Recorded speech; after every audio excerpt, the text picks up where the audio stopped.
Yeah, I just think that, I just think that on this particular one, on the page one there, I'm going to go with Alderman Baker on this, and to even have this presented in front of us is, and to spend this much time on this bothers me considerably, considering how it came to effect and everything else, right?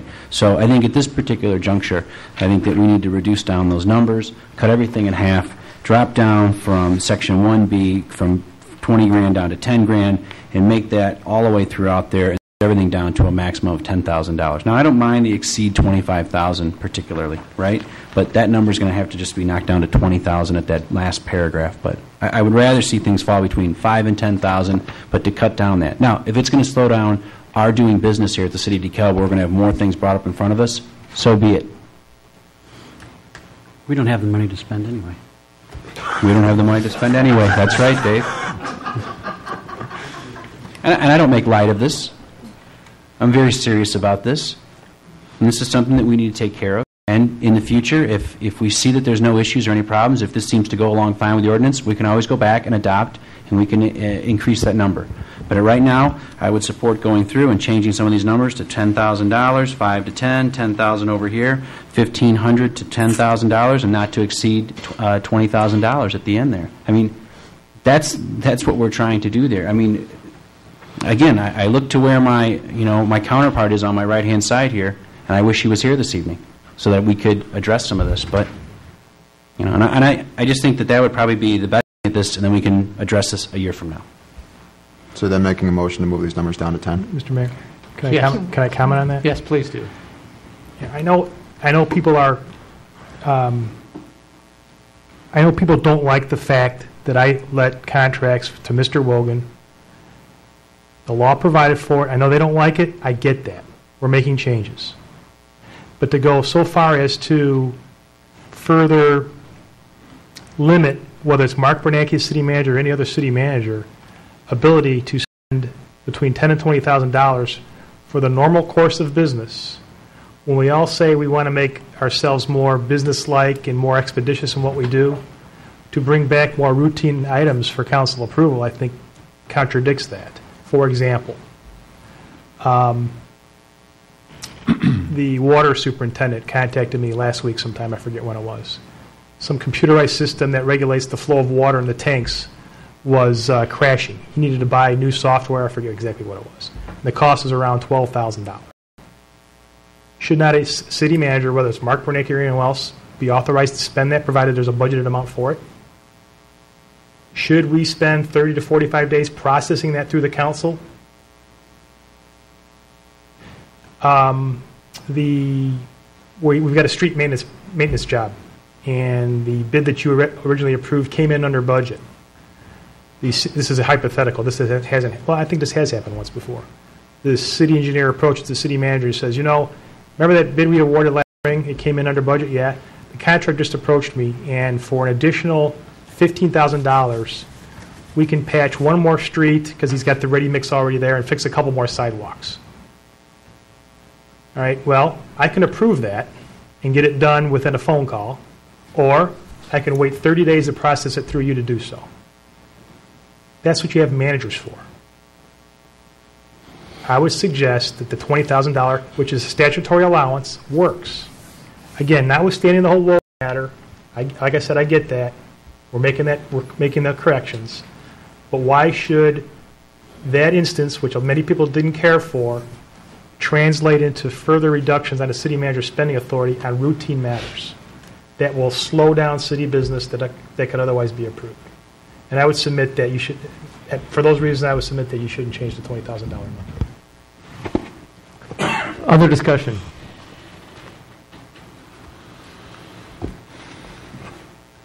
Mr. Baker, I know that, Mark, when you call me, I answer. If you email me, I get it immediately.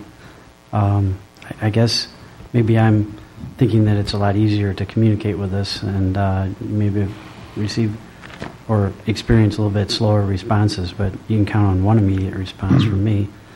I guess. But excuse me, what would that mean? That we over the phone give him approval? Well, if you had 4 people that we could. Not To the ordinance, we'd have to come back in ordinance form and make a final approval, first reading, second reading. And we- Then we'd be accused of making phone deals over the phone with the city manager. We have an ordinance presented here. I would suggest that, yes, that with all these changes and comments, that the ordinance be brought back for second reading, I guess, as amended with all these comments. Well, I haven't heard anyone come forward with an amendment yet. I mean, Alderman I would Gallagher change did the with all the word corrections. approve I mean, to there's authorize always to a room. approve I mean- and that and add employees. I could- if To clean that's- it up in accordance with all the comments that we had, except for the 10 versus 20. I'm not in support of adjusting that $20,000 limit.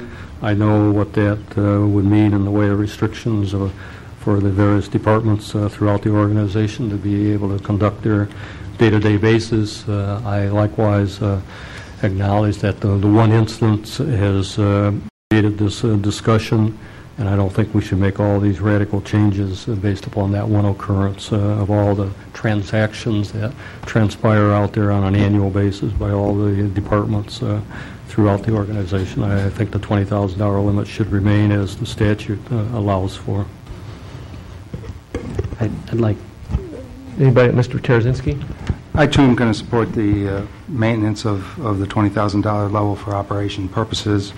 I think we've adopted internal policy, and correct me if I'm wrong, that notification will be made in normal communications with the council, and where that communication can be done preceding the event, that it would be done.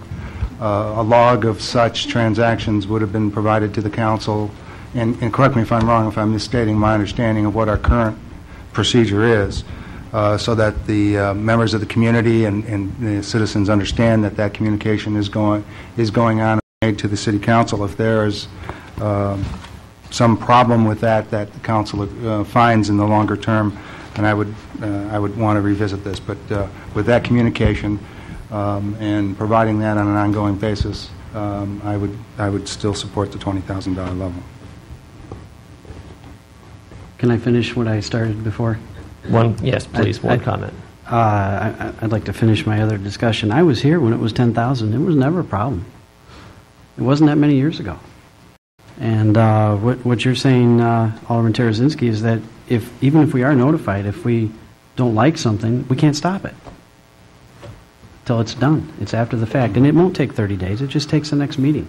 It could be set up in omnibus vote. We can go through it, and if there's anything out of the ordinary that didn't get approved, then we'd spend a little bit of time talking about it.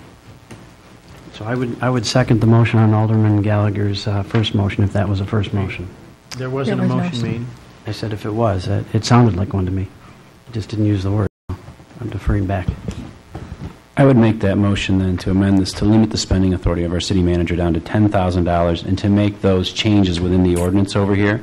If you'd like me to go through them piece by piece, that'd be fine. So in Section 15415, Section B, you would reduce that number down there to greater than $10,000, right? And then, of course, in the last sentence over there, any purchase not to or exceed than $10,000. Section C is fine, C1, because that number's already been reduced down to $10,000. In Section C2, you would then reduce those amounts from $10,000 to $20,000. You reduce that down then to $5,001 to $10,000. 3I would then drop down to $10,000. 3II would drop down, exceeds $10,000. And then in the last paragraph, Section C4, the middle part then would see between $1,500 and less than $10,000.